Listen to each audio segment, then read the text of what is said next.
Chloe. Chloe. Where did that crap go? Oh, hey Medimon. What is going on? It's nothing. Chloe was supposed to be here for this history timeline video, but she's not here. Oh, well, officer said that she doesn't feel like doing the narrating the video, so she decided to get some guests to help her do the narrating. Oh, I see. I wonder who's the guesses that we're going to meet today. Hello, Senior Polilla speaking. And Aquafarrell, the King's Jester.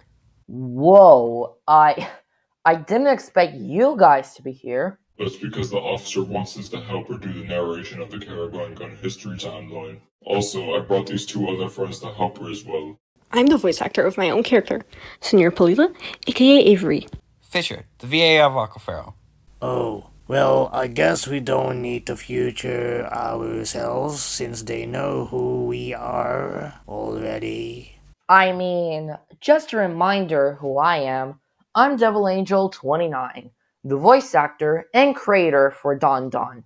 Now, we can start this COGG Gongon history timeline video.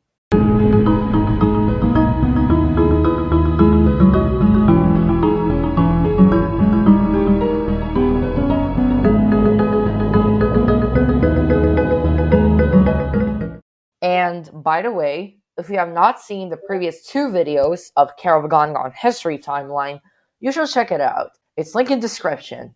Alright, let's get back to the video. In the previous video, we know some character stories behind the daycare, and we also managed to set up the timelines as well. So, today, since Gongon previously left out in Chapter 2 History Timeline, we're gonna bring him back to this video, because in this chapter, there's a lot of things awaited for us. So, let's dive into the chapter. Lumocto, the main protagonist of Chapter 3. He was seen in the part where we step right up during his visit. His role is like Stinger Flynn from Garden of Bandia in Chapter 3.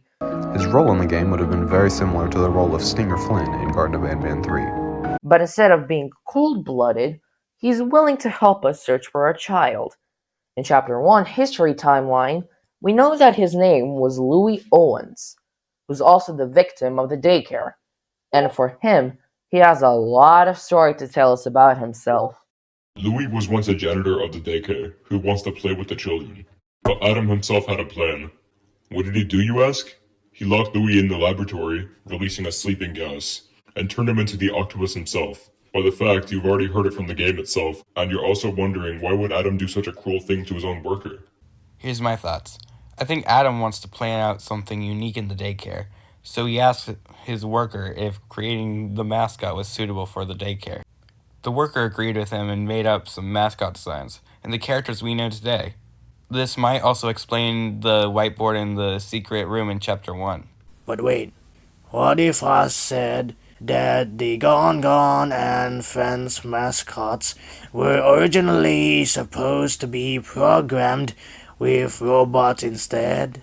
Medimon possibly might be true, because in Chapter 2, there's Talkbox, who's programmed with robots, and there's the Donner chip memory inside him. But I think why Adam didn't think of doing the robots is because he keeps mess up while trying to fix it. Alright, so I may have messed up while trying to fix TalkBox, but you've got to admit that did make for a pretty good distraction, didn't it? But due to the amount of distress, he's also caused a lot of trouble and gets bad temper at the workers, which is why I think everyone hates him. In Chapter 2, Gongolower's classroom part, there's a whiteboard rule that says, Gongon is not allowed. As Dondon said in the previous video, Gongolower has experienced the same incident just like Louis Owens. Oh, and by the way, in the dream part, Louis and Adam also show a hate of each other as well. And the part where Adam answers about robots, Louis paused before Adam said nothing. So it means that Louis knows Adam could have used the robots instead of putting them in sleeping gas and turned them into mascots. Well, yes, of course, but come on! Talking to you is more annoying than trying to fix unfixable robots. What? Nothing. For now, we're just gonna hop onto Gongon. Quick question. How do you guys think Adam turned himself into Gongon? Remember the part where Gongon in hellish form panicked when he met Lumocto? Hey now, Lumocto, I'm sure we can talk this out. I didn't mean it. You know I didn't. I don't know what came over me. What are you doing? I was thinking, it was after Louis turned into Lumocto, Adam stepped into the same laboratory to fix the robot, also known as Talkbox. But it was also locked up by Lumocto and was put into the sleeping gas. Adam didn't know who did it, but after he found out he was Gongon, he felt the grief inside him, since it was kind of like a revenge for turning his own workers into the mascots they are. So, Gongon or Adam, knowing that we came back to the daycare, look for our missing child, lurking in shadows, stalking the parent. I think because he wanted to use us as an experiment so that he can turn the parent into a mascot, just like the others. But after he found out that the parent escaped from the cell, he decided to help the parent look for the missing child. Even though he managed to help the parent, that didn't change the others' mind, since they never forgot what Adam did. But Lumocto himself decided to set up a plan and took Adam's life at the end of the chase.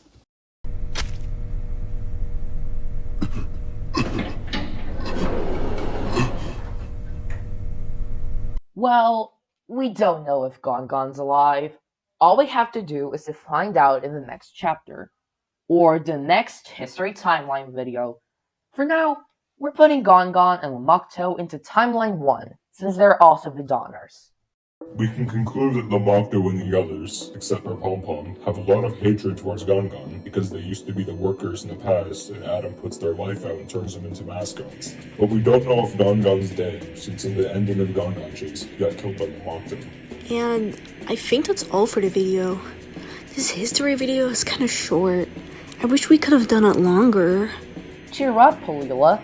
I'm sure when Chapter 4 comes out, the history video is going to be way than these 3. I mean, Goose is still working on it, so we're gonna wait for the next chapter. Stay tuned for the next chapter, where the lore gets deeper and deeper. Featuring the voice of Medimon, Zen COGG. Dondon's voice actor and creator, Devil Angel 29. Cryst, the voice and creator of Senior Polilla. Char, the voice of Lumocto. And Fisher, the voice of Akro. We'll see you in Chapter 4.